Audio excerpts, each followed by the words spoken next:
रूसी cruise missile जहाज पर हमला हुआ है। यूक्रेन का मिसाइल से जहाज पर हमला। ओनेगा झील में तैनात था रूसी जहाज। सेंट पीटर्सबर्ग के करीब है ओनेगा झील।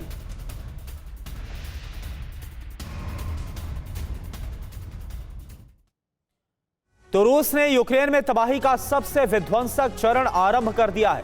रूस को रोकने के लिए ज़ेलेंस्की ने अमेरिका से मदद मांगी है, जिसके बाद पेंटागन ने सीक्रेट ब्लूप्रिंट को तैयार किया। पेंटागन से मिले इंटेलिजेंस इनपुट से यूक्रेन ने रूस में भारी तबाही मचाई है। एनर्जी सेक्टर को टारगेट किया गया है।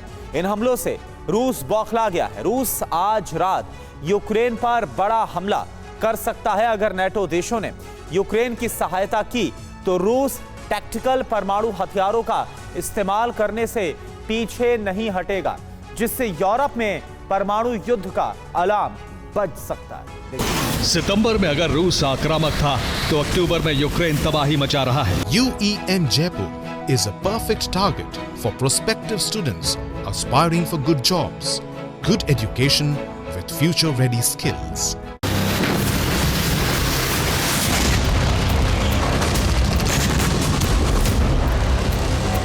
रूस में उसने ताबड़तोड़ हमले करके अपने इरादे जता दिए हैं।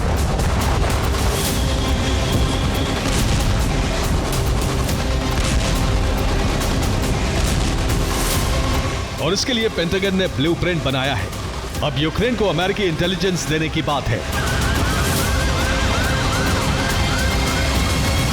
हालांकि खबर यह भी है कि अमेरिका बैकडोर से इंटेलिजेंस दे रहा है। इसी वजह से यूक्रेन रूस में सटीक हमले कर रहा है।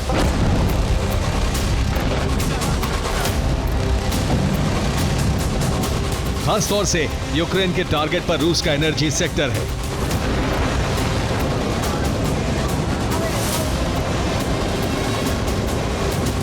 कई रिफाइनरी पर हमले किए जा रहे हैं, जिससे रिफाइनरी की क्षमता कम हो जाए और रूस बड़े संकट में फंस जाए।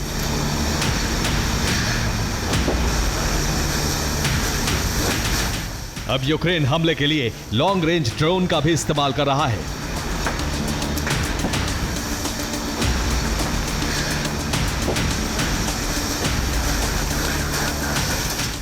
यूक्रेन ने 1400 किलोमीटर दूर रिफाइनरी पर हमला किया। हमले में किरीशी रिफाइनरी को बड़ा नुकसान हुआ है। यूक्रेन ने हमले के लिए ल्यूटी लॉन्ग रेंज ड्रोन का इस्तेमाल किया।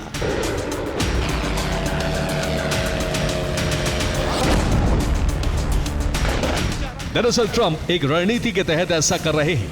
वो जल्द से जल्द हमास इजराइल में डील कराकर पूरा फोकस यूरोप पर करना चाहते हैं। इसी वजह से ज़ेलेंस्की के साथ लॉन्ग रेंज हथियार देने की डील हुई। साथ ही रूस को युद्ध में कमजोर करने के लिए बैकडोर से यूक्रेन की मदद भी की जा रही है। इसके अलावा जिस प्लान पर ट्रंप काम कर रहे हैं, उसके जरिए यूक्रेन को सुरक्षा की गारंटी भी दी जा सकती है, जिससे पुतिन पर युद्ध विराम के लिए दबाव बनाया जा सके। यूक्रेन को इंटेलिजेंस इनपुट दिया जा सकता है, जिससे रूस के सैन्य ठिकानों पर सटीक हमले किए जा सके। साथ ही रूस के एनर्जी सेक्टर को तबाह करके रूस को अंधेरे में ढकेला जा सके।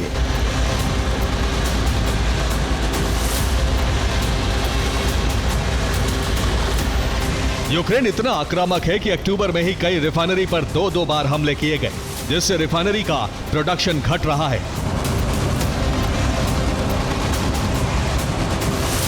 कई इलाकों में तेल गैस का संकट पैदा हो गया है। अब रूस को अपने खर्च के लिए भी तेल आयात करना पड़ रहा है।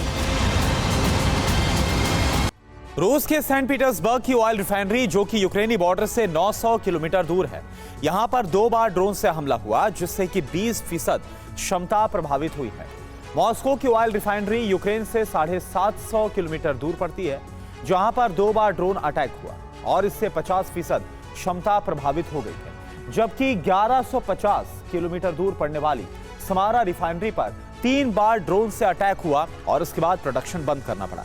इसी तरह से सतारोफ भी टारगेट पर है, जो कि 802 किलोमीटर दूर है।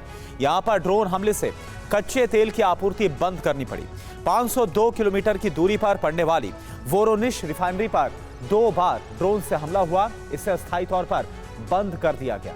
वोल्गोग्राद की रिफाइनरी यूक्रेन बॉर्डर से 460 किलोमीटर दूर है। यहां पर 3 बार ड्रोन से अटैक हुआ और इससे 43% प्रोडक्शन प्रभावित हुआ है। रोस्टोव की रिफाइनरी यूक्रेनी बॉर्डर से 190 किलोमीटर दूर है, जहां यूक्रेन ने 2 बार अटैक किया।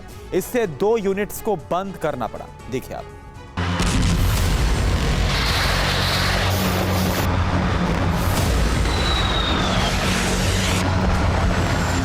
यूक्रेन इस बार इतने सटीक हमले कर रहा है कि 1 या 2 ड्रोन ही रिफाइनरी को खाक कर रहे हैं।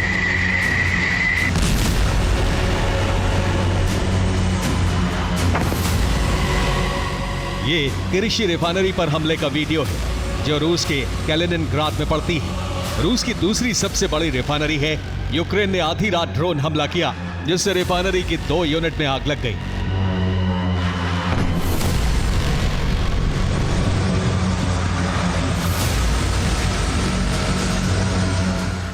यूक्रेन अब अलग अलग ठिकानों से ड्रोन दाग रहा है, जिससे ड्रोन कमांड सेंटर की लोकेशन ट्रैक ना हो पाए।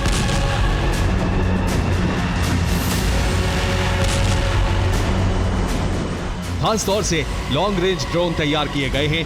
इन हमलों में उसी का इस्तेमाल किया जा रहा है। इस वक्त यूक्रेन के टारगेट पर वो इलाके हैं जहां रिफाइनरी, ऑयल डिपो और गैस पाइपलाइन है। बीती रात 5 से ज्यादा इलाकों पर ड्रोन हमले किए गए।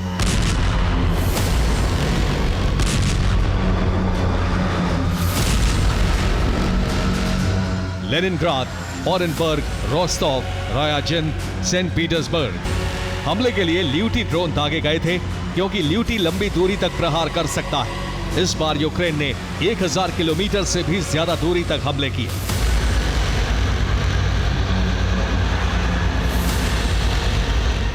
ल्यूटी का वजन कम करके उसकी रेंज बढ़ाई गई है। पहले इसकी रेंज 1000 किलोमीटर थी, लेकिन बाद में 1800 किलोमीटर तक की गई। ये 50 किलो विस्फोटक ले जाकर टारगेट पर सटीक हमला करता है, जिसका सबूत आधी रात हमला करके दे दिया।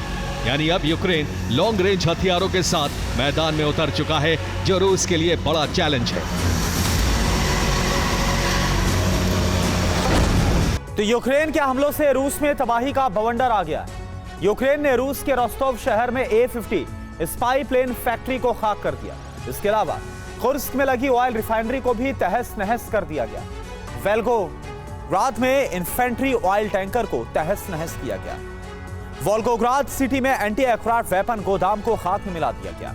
साइबेरिया के येमबर्ग में गैस पाइपलाइन के कुछ हिस्से को ड्रोन से उड़ा दिया गया। और इसी तरह से साइबेरिया के औरुग में थर्मल पावर प्लांट पर हमला किया गया, जिससे उसमें आग लग गई। देखिए आप।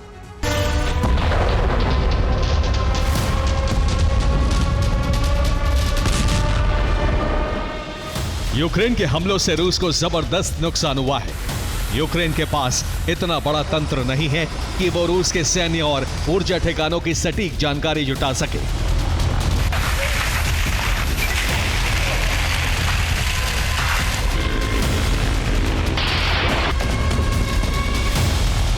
जाहिर है यूक्रेन को नेटो से मदद मिल रही है, लेकिन रूस का दावा है कि ड्रोन हमलों के पीछे पेंटागन का इनपुट हो सकता है, क्योंकि अमेरिका इंटेलिजेंस देने की बात कह चुका है। इसी वजह से यूक्रेन ने रूस में कोहराम मचा दिया।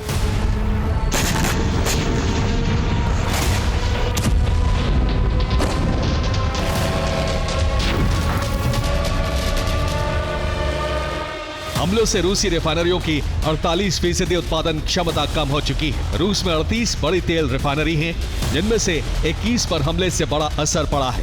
इस साल अब तक तेल रिफाइनरी पर 110 से ज्यादा हमले हो चुके हैं, जबकि पिछले साल 130 हमले किए गए थे।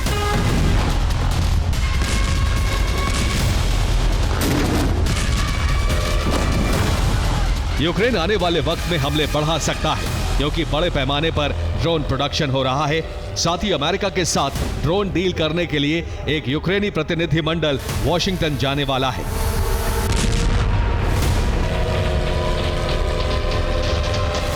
अगर यूक्रेन ने हमले बढ़ाए तो रूस बड़े संकट में घिर सकता है।